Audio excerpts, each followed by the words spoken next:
Satu kudu dijelaskan kuari tobat anu bakal diterima ku Gusti Allah teh anu kumpul 4 rupa. Nomor kahiji ihtirakul qalbi inda suduril maksiat. Lamun urang tobat tina hiji dosa mabok misalna, korupsi misalna. Nah ieu nomor kahiji tobat nu bener teh ya baringsang ate teh puas lamun ngadenge pamalingan teh ngadenge perkorupsian ku embung-embungna kabeulem hate teh panas hate teh nalika timbul mabok timbul korupsi maling nyana teh asa kabeulem ku embung-embungna balik deui lantaran geus tobat asa kabeulem hate teh nomor kahiji hiji embung we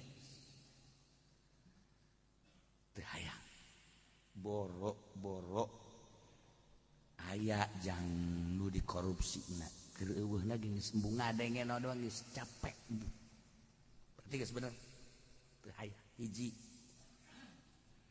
Nomor kaduana tobat anu bener teh ieu anadam ala fa'liha fi mamado kaduhung migawe maksiat tugas kaliwat baheula teh mabok kuari teh tobat di samping ijid kuari panas mun ngadenge mabok mun ngadenge korupsi teh ayeuna teh kaduhung nyesel amat baheula aing keur ngora purnah mabok nyesel amat aing baheula keur waktu jadi PNS aduh abdi ku korupsi nyesel ku nyesal-nyesalna ceuri kaduhung baheula waktu keur gawe duh aduh aing waktu kade udah ga dicingluh baheula ieu balik kosok aya we sapatu nu diselapkeun aduh aing kaduhungnya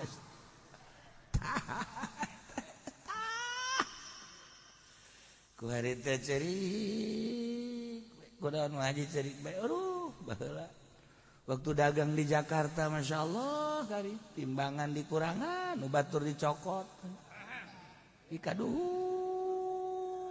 jasa cerik lain didongeng-dongeng cerik kaduhung ka Gusti Allah sakabeh dosa-dosa nu pernah dilaksanakeun teh kaduhung gambarkeun ku urang ku kolbu urang aduh anu kagambar ku urang tibalik ka dieu emang teu kagambar kalakuan-kalakuan urang teu kagambar nganyerikeun batur nipu batur maling nu batur nyiduhan batur nyarekan batur emang teu kagambar ja kagambar kabeh gitu kaduhung gambarkeun di jero hati ilah calon sorga teh ya kudu bisa tobat eta ibuna kahiji geuleuh embung balik deui dua katuhung pelaksanaan nu geus teh dua. Nomor katiluna al-azmu ala tarkiha fil mustaqbal ngazam moal balik deh ngazam catet moal balik deh aing mah geus gurat batu teu hayang aing mah kudu ngalaksanakeun deui gurat batu cek urang Bandung mah geus aing mah moal beres. Nomor kaopat ayyakunal hamil lahu ala taubat talaba ridwanillah babalikna ka Allah teh ya bener-bener neangan ridho Allah kan aya nu tobat teh lain neangan ridho sia geureum pan osok ka hotel bae neangan wetes kok kuarin teh lah sekolot aing bari mah tanaga lain neangan ridho Allah ku sabab geus tanaga teh mah kos kitu mah lain tobat tawakos itu beleumpeuh ngaranna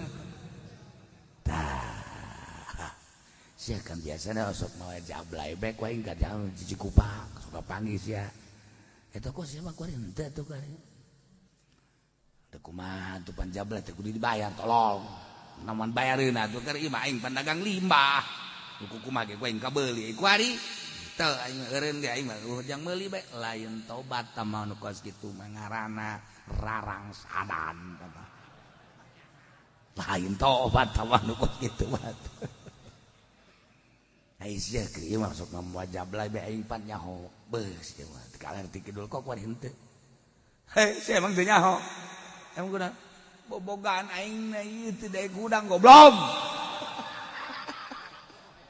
jadi wao bae teu daek jadi alif aduh kumaha eta ge lain tobat tah nu kos kitu mah tambah teu daya teu upaya la haula wala quwata illa billah macam-macam berarti kan kudu kumaha tuh kieu saya kieu mah mau jablay bae kok kuari mah henteu goblok haram tolol teu hayang aing mah kajen teuing aing kuari didatangkeun ka dieu ti Cina tuh sesa corona dibawaan ka dieu kita ditumpahkan ka aing teu hayang aing haram hayang nu buat ti Turki dibawa ka dieu bisa-bisa aing asup ka jero kabeh hayang haram ya jangkung gede orang Mesir hayang aing mah hayang nu hideung orang negro teu hayang komo ka nu hideung aing mah bukan ada hideung deuk putih deuk geulis deuk teu geulis deuk jangkung deuk pendek geus aing mah haram ben kos kitu mah aing mah hayang mangge menang ridho Allah aing tobat ka hayang eta bener coba bawakeun ku urang dibawakeun ku urang si Sarini kadinya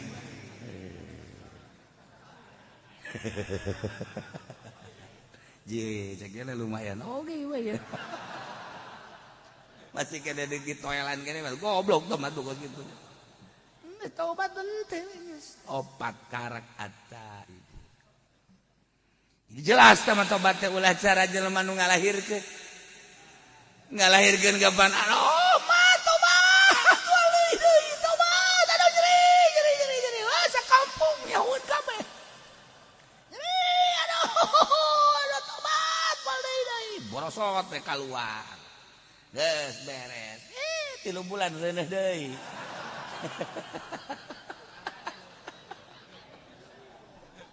tah eta ngaranna lain tobat tah kos kitu mah aduh eta mah teh ngaranna tobat sambal disebut lada heuhah giliran we jengkol deui ngadahar deui bae Masya Allah ulah gitu tobat kuduna asli at-taibun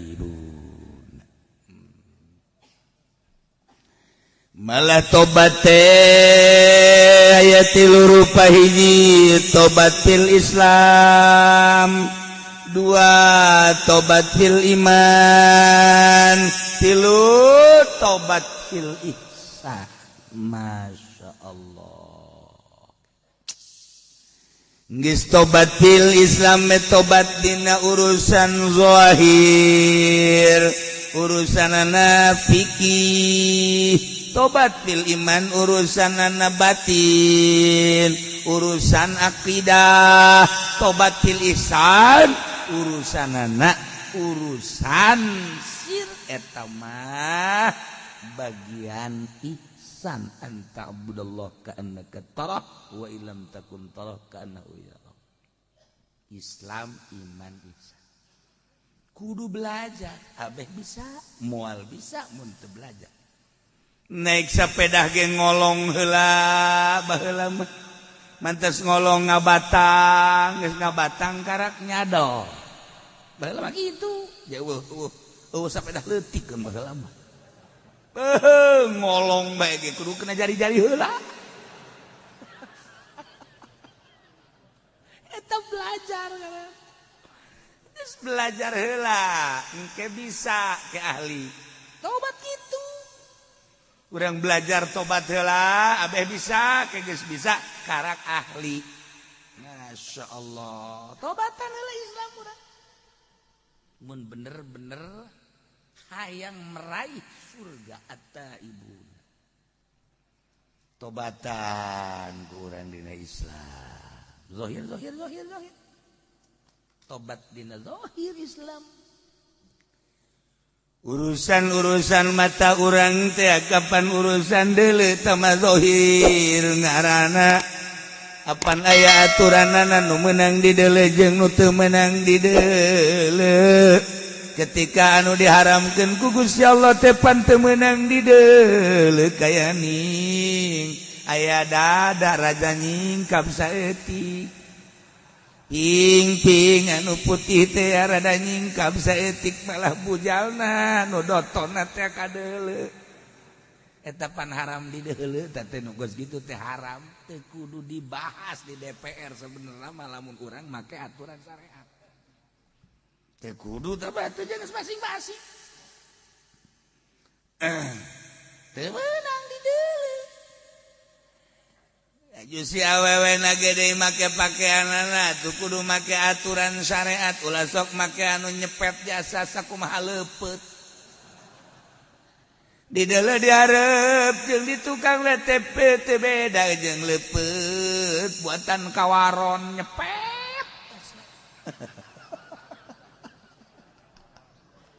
ya Allah ya Rabbi deres tuh boga mah pan anu teu boga mah waduh di luhur kadeuleu gunungna aya dua anu nyepet teh di handap apemna kadeuleu bebeulahna pada tangaran nang tangan teh kos kitu ngaranna tah ulah kos kitu atuh make pakaianana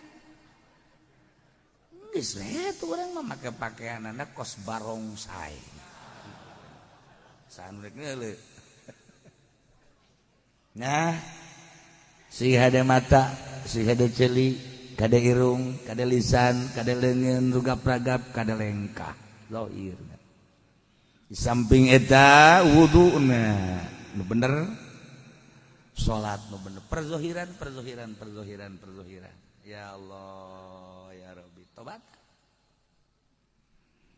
Kuari urusanana, urusan akidah, keyakinan ka Gusti Allah.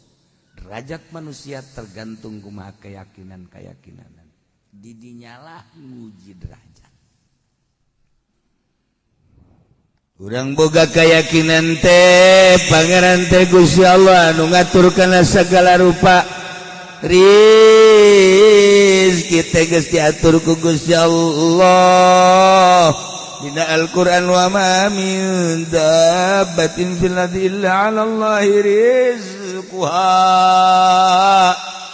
Naon bae nu kumalandang di alam dunia suku opat suku dua bahkan nu hiber eta teh 'ala Allahi rizquha. Rizkina ti Gusti Allah. Tergantung kumaha keyakinanana ya keyakinanana bersyariat tani dagang gae tapi kudu dipasrahkeun ka Gusti Allah deres aya nu geus boga keyakinanna tinggi aing moal tani moal dagang ka Allah bae kituna teh tanpa ngariweukeun batur yakin ka Gusti Allah mangga tergantung kumaha pangkatna orang pangkat syariat bersyariat pangkatna orang bertoriko antara jeung antar pangkat hakikat geus teu hayangeun ja dunia na gembungin ieu kana dunia ya yakinkeun ka Gusti Allah ulah ngagantungkeun ka makhluk ulah ngagantungkeun ka dagang ulah ngagantungkeun ka jabatan ulah ngagantungkeun hei sakola sia teh sakola mah sia moal boga ijazah teu boga ijazah eta digawe sia moal dar sia teu boga keyakinan teh jelema mendingan disoekeun tah sumutna tah tuh aing mah cenah teh ja ieu lamun teu dagang mah tuh aing moal dahar beureunanan tah eta keyakinanna ngagantungkeun hirup kana dahar ih teh loba keneh geus kana ditu loba keneh. Waduh, namun teu pidato mah tuh heseng ke dapur mal ngebul. Je tolol. Dalil ongko. Eta keyakinan. Ya Allah, masyaallah. Itu boga keyakinan tinggi makan gitu. Mang dagang. maksudnya iya mah bersyariat we boga anak pemajikan urang diberi rezeki ku Gusti Allah meureun melalui dagang tak jual karung ka satret alhamdulillah aya 10 juta alhamdulillah oh hadza min fadli rabbi nah aya assalamualaikum salam aduh dulur kula kunaon tabrakan aju bakar rumah sakit lamun henteu mawa duit teu bisa imah atuh menit nginjem kadanan menta tah aya di aing kakarak eta bae katarima 10 juta bawa los Gus ya cak pemajikanana teh atau cak anak napa kok dikasih aja ya atuh saya gitu bapak kan dagang itu kan buat apa namanya kepentingan urusan makan mah nanti Allah yang jamin dah udah biarin aja cia sakanya namanya goblok meureun teu nyebut ngaran sia saka sia tolol sia emang kan sejen potongan sih mau kos gitu mah Masya Allah tuh berarti keyakinan ka Gusti Allah tah ulah disangka awas eta bakalna balukarna 10 juta dibawa pakai nulungan engke nyana keyakinan ka Gusti Allah kabarokahanna moal kawadah Allah maha kaya Allah maha tahu Allah maha segala-gala ya tah boga keyakinan ka Allah kuari urang nobatan Gusti abdi teh ieu teh boga kayakinan teh geuninganan epes me rarasaan teh ngagantungkeun hirup teh ka pabrik ngagantungkeun hirup teh ka tani ngagantungkeun hirup teh ka dagang padahal mah dina Al-Qur'an wa 'alallahi rizquha teh nyaritakeun kieu jeung kituna langsung ti Gusti Allah nah ieu berarti Gusti abdi teh aya kasalahan dina teh ka Gusti hampura eta kakarak perizkian encan segala rupa urusan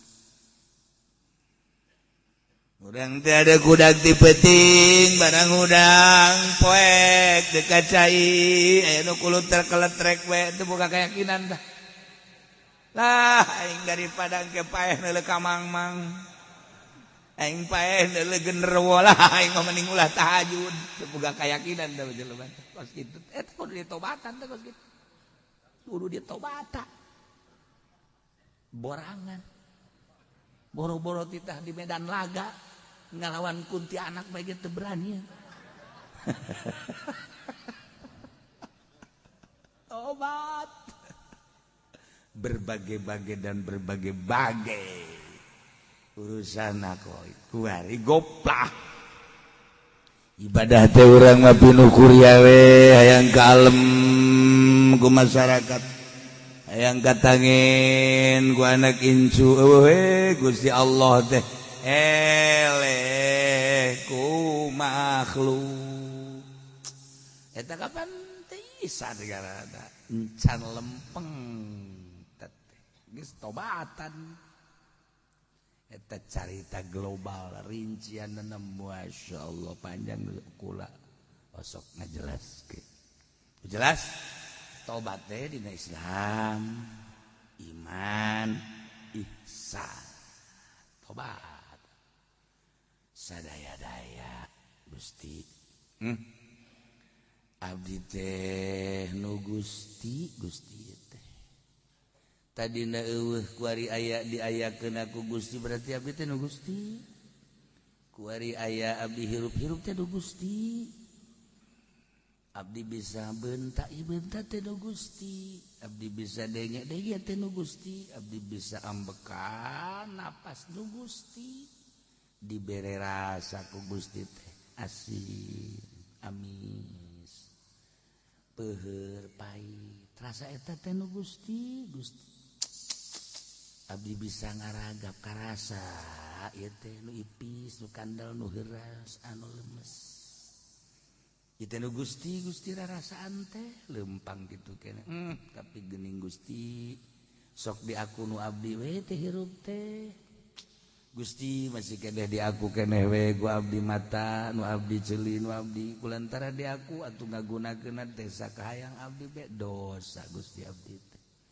Padahal mata teh nu Gusti boga aturan ti Gusti kulantaran abdi lengah asa nu abdi ku abdi digunakeun kumaha abdi bae.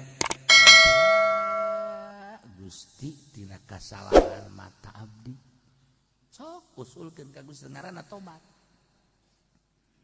Cili teh sanes abdi nu Gusti dititah didengekeun teh kana urayan-urayan kalam Gusti Al-Qur'an, hadis, fikih jeung sajabana. Tapi ku abdi teh dipake ngadengekeun teh sakahayang abdi be jadi aku itu cili nu abdi padahal makan nu Gusti. Ieu mangan sakadar hak pake doang sabenerna mah boga aturan Gusti teh. Tapi ku abdi geus dilabrak we segala rupa teh asa nu abdi geus kumaha abdi. Gusti dosa abdi teh umur abdi teh geus 60 ayeuna teh. Tibalik datang ka ayeuna teh ieu teh pengakuan abdi terhadap ceuli abdi teh. Ieu teh diaku we jeung sajabana kumaha abdi be Gusti.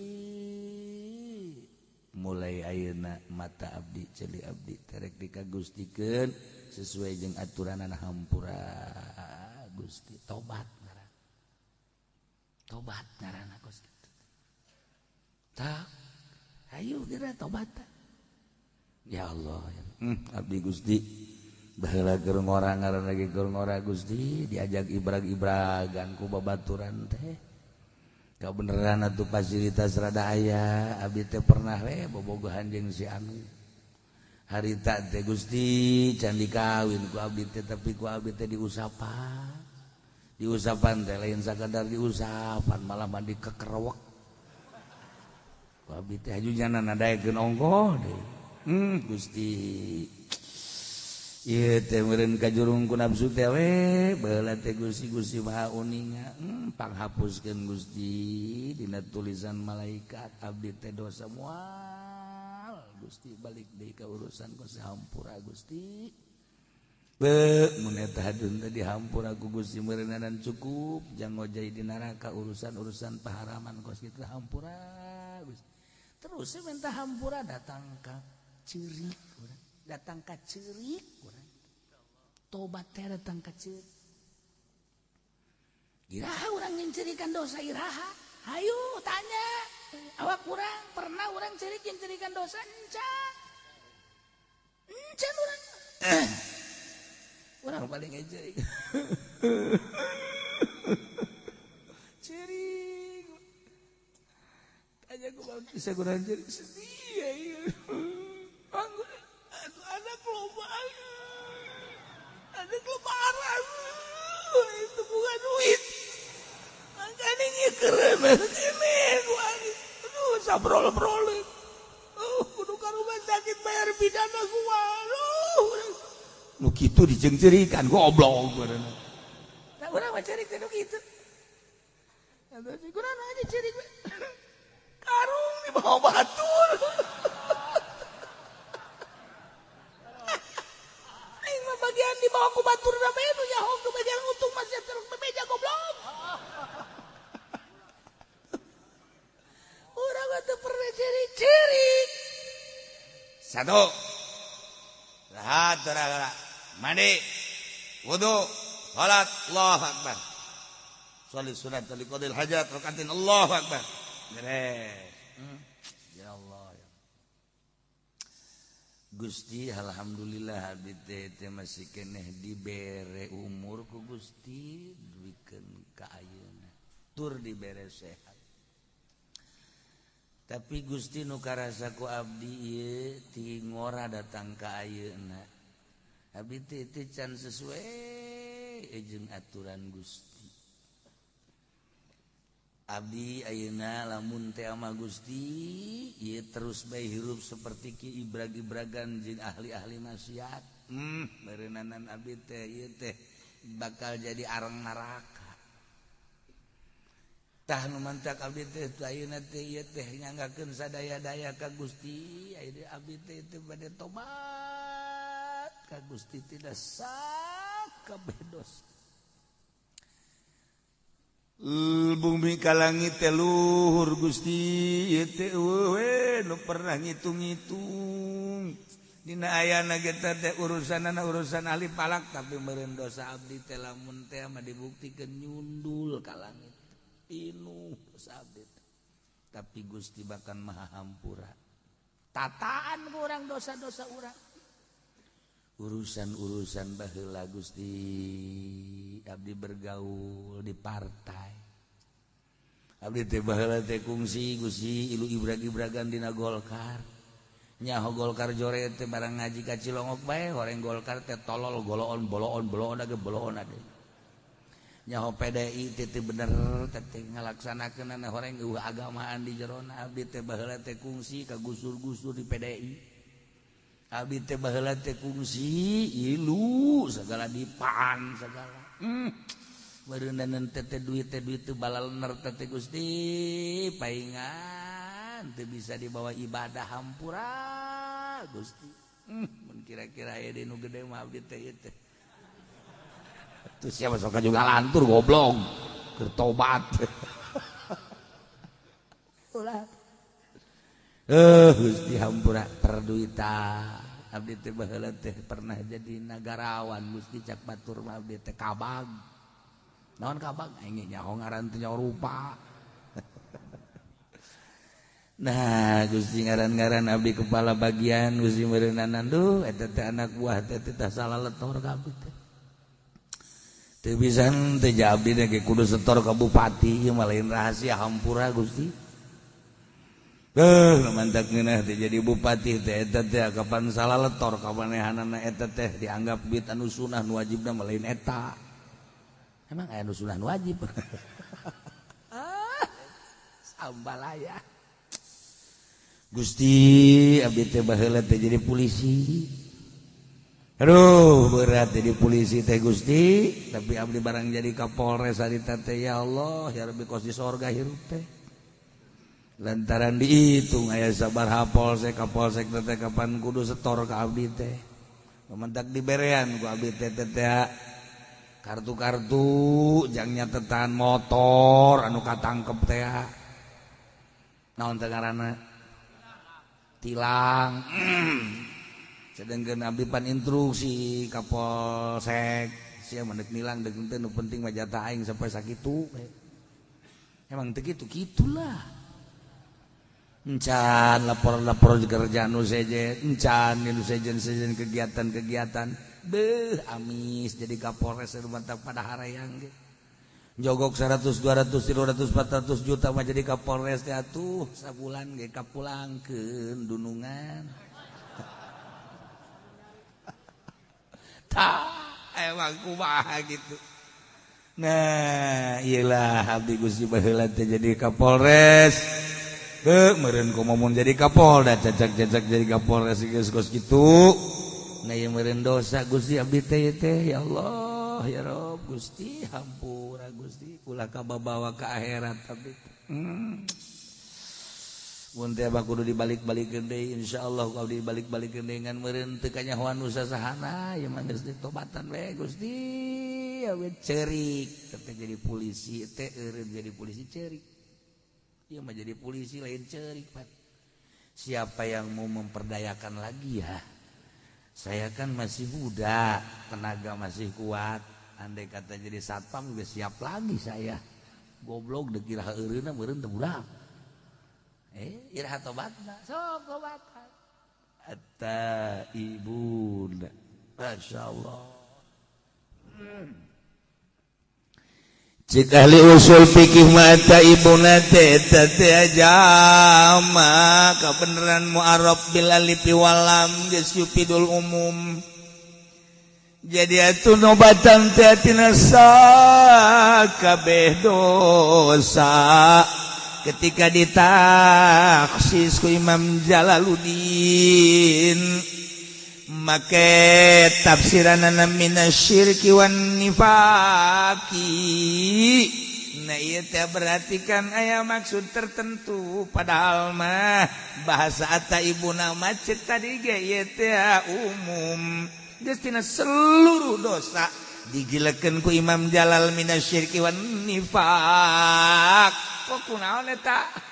Tak eta urang teh ngaji teh teh kos kitu. Puyeng. Anu umum kok jadi ditahsis.